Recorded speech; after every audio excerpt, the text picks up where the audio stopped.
Out, everyone. I'm the Shadow of the Hawk, and you don't get to see my face. I'm at my parents' place. I wouldn't be recording this video, but the only person here is my dad right now, and yeah, he's not going to make loud noises or bother me. So yeah, we're doing this. What are we doing? Well, if you read the title, Demon Slayer Season 4, or only whatever the word for Slayer is, whatever the word for season is, whatever the word for 4 is, Demon Slayer Season. I'm being an idiot. But before we continue, computer's being stupid. Before I continue, let me get the shill stuff out of the way. If you hate this video, leave a dislike, leave a hate comment down below. Make sure to hit the subscribe button and notifications so you can do this again and again and again, because, you know, algorithmic and all that jazz. And if you, for whatever reason, like this video, feel free to leave a comment down below. Join the conversation. Let's have a chat. So, Demon Slayer. What is Demon Slayer? If you don't know what Demon Slayer is, what rock are you hiding under? Like, even if you don't consume anime, it's like not having heard of Naruto. The freaking weebs and the zoomers talk about Demon Slayer so much. Like, you should know that it exists. The general premise is it's set in, I don't know the specific period, but pre-European colony. Well, no, they have guns, so the Europeans have to have done some stuff on Japan. Point is, it's like, I don't know, let's go with like the 1800s, 1700s, 1800s, kind of modernized, kind of not modernized Japan. And the main character, Tanjiro, his family gets murked by by a demon. And he joins the Demon Slayers to slay demons. It's not very complicated. He meets a bunch of different friends. He makes a bunch of different friends. He loses a bunch of different friends, all in the pursuit to, well, kill demons and save someone important to him. I'm not going to get into any more detail than that quickly until I get to the spoilers part.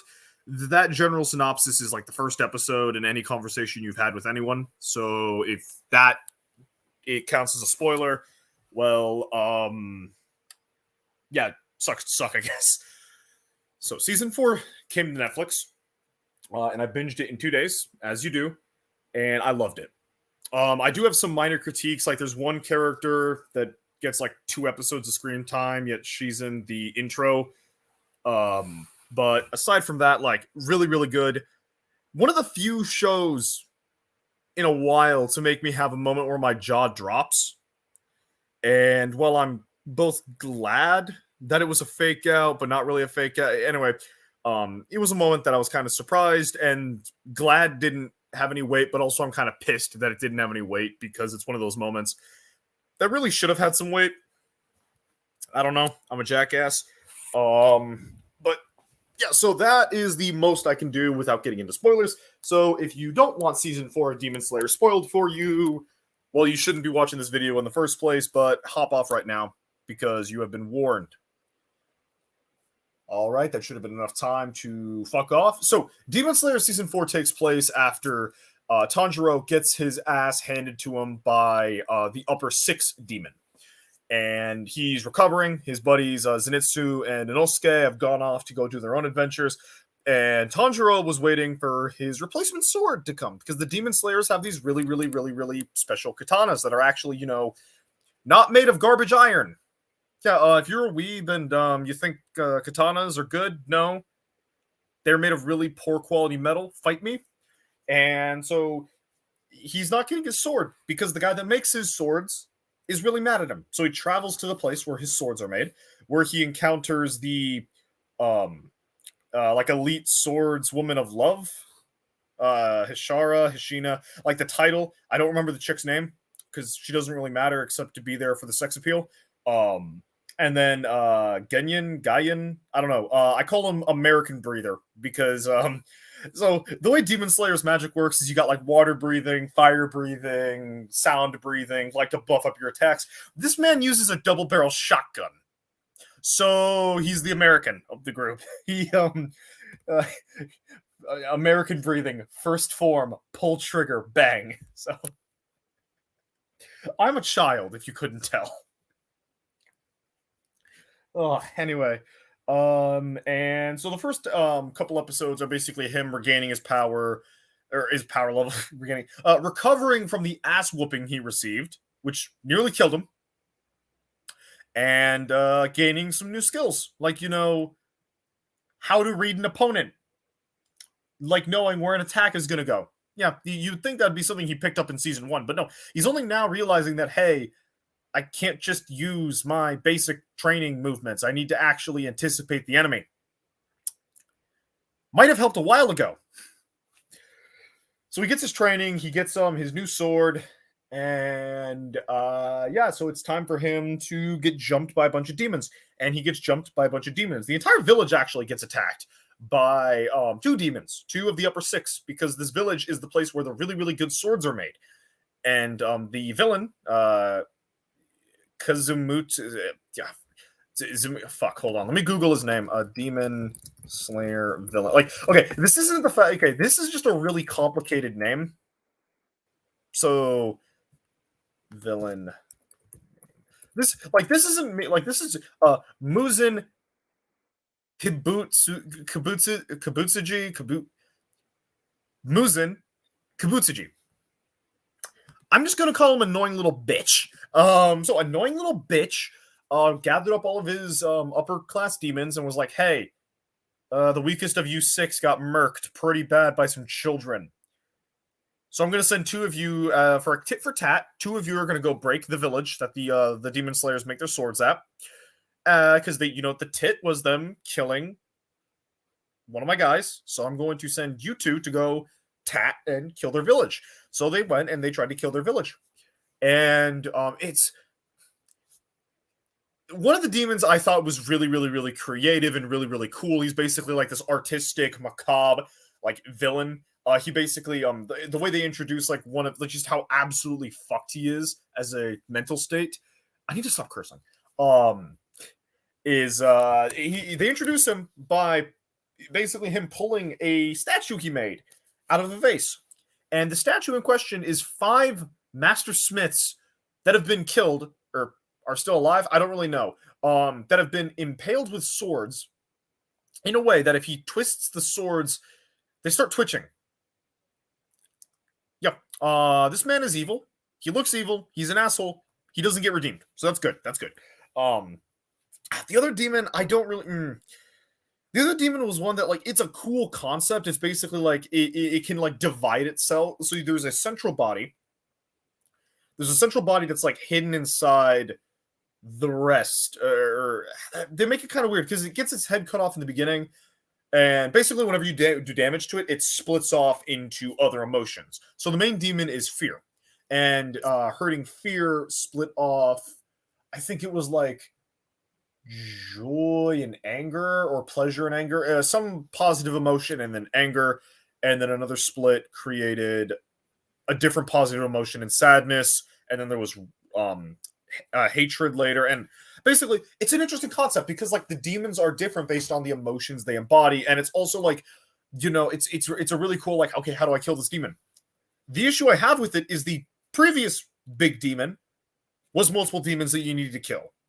And it's just like, it would have been cool if like this guy was saved and like used later or something like that. I don't know. It's just, it bothered me. It bothered me a little bit. But yeah, like the fights, Demon Slayer, it gets a C for character development and exposition. It gets an A for battles. Sorry about that. I got called away.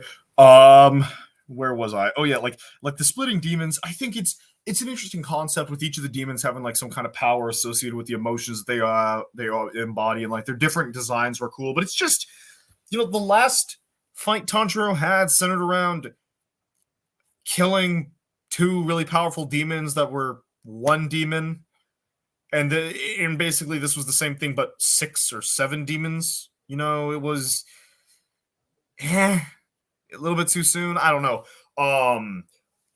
But yeah, so that was really, really cool. And again, like the fights are always like top tier. And then where was I going with this? Oh yeah, we get a little bit more like exposition, a little bit more history. We learn about Muzin Kabutsuji, or little bitch boy. Like his motivations, which is basically, I want to be a perfect being. So basic villain stuff. And the reason why he's been making demons, and this is actually something I think is really, really interesting. The reason he made demons was not to like conquer the world or anything, but he basically wanted them to mutate to the point where he would be able to like take. So basically, it sounds like he's able to take the powers of different demons. So if he makes a demon, for instance, that can shoot lasers out of its eyes, he could harvest that demon and then gain the ability to shoot lasers out of his eyes. So he was basically just like, he sent out his demons and they went out and made demons, and he's basically just been waiting for a demon that would be able to survive in the sun, because he's immortal, he's nigh indestructible, he's able to kill basically everything that comes to bother him, he's able to make billions of slaves that obey his every whim. The only thing he needs is to be able to go out into the sun, and he can't do that. So he basically made a bunch of demons, and it turns out that Nezuko is a demon that can survive in the sun.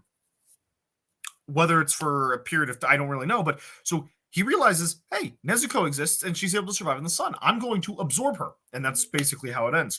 We also get we also get a revelation. Actually, like the first 10 minutes of the season, we get a revelation that Tanjiro's dad is the highest demon level guy. He is number one, upper one. Which, I mean, like, people are gonna go, well, that's not confirmed, Shadoo. The guy has like the same hairstyle, the same markings, like that. That is Tanjiro's dad. Like I don't really know how that works into the timeline. I know that this guy's like a couple hundred years old. That is Tanjiro's dad, or it's his like great grandfather or something. And yeah, one of Tanjiro's quote unquote ancestors probably should have gotten a paternity test. Anything else I really want to say about this? I mean, aside from, okay, so there's like, you get like Tanjiro gets a couple of different friends, and 3 of them are demon slayers. You got American breathing guy, you got some male gaze chick who is, her fighting style is actually really interesting. She's got like this sword that at first I thought was like forged in a way that basically like made it look like a whip, but it was just pure metal. It wasn't like razor wire, and I'm like, that's actually a really, really cool concept. And then it just turns out, yeah, no, it's like a whip. It's just a razor wire whip. She doesn't have like this really cool fighting style centered around this weird looking sword. It's just a whip, which, I mean, okay, that's kind of cool, but it's not as cool as what I thought it was originally. And then there's the third person, which is just this like annoying bitch, kind of like, he's just there to like kind of tie up one of the loose ends with like the weird artsy demon, basically just to fight him while Tanjiro's dealing with the bigger threat. Yeah, like that. Like, aside from upper 5, I think he was. Yeah, besides upper 5, like the weird artsy demon being like really, really messed up and like just being a freaking psychopath. That situation wasn't like, I didn't really care about this guy. He was a charismatic black hole. His backstory is basically just Tanjiro's with extra steps. I didn't really care about it. His fighting style wasn't really cool. His banter wasn't really that good. The fight itself was pretty meh, in all honesty. Yeah, so final thoughts on the season as a whole. I enjoyed it. I do think the 3rd season is still going to be my favorite. Master Tengen is still the best of the Hamashira, or whatever the frick those elite swordsmen are called.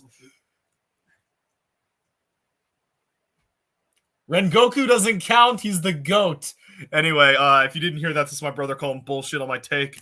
If you like this video, remember what I said earlier, leave a comment down below, join the conversation. If you hated this video, leave a subscription, hit the notification bell so you can leave hate comments whenever I drop a new video. Any interaction is good interaction. Have a good day. See you next time.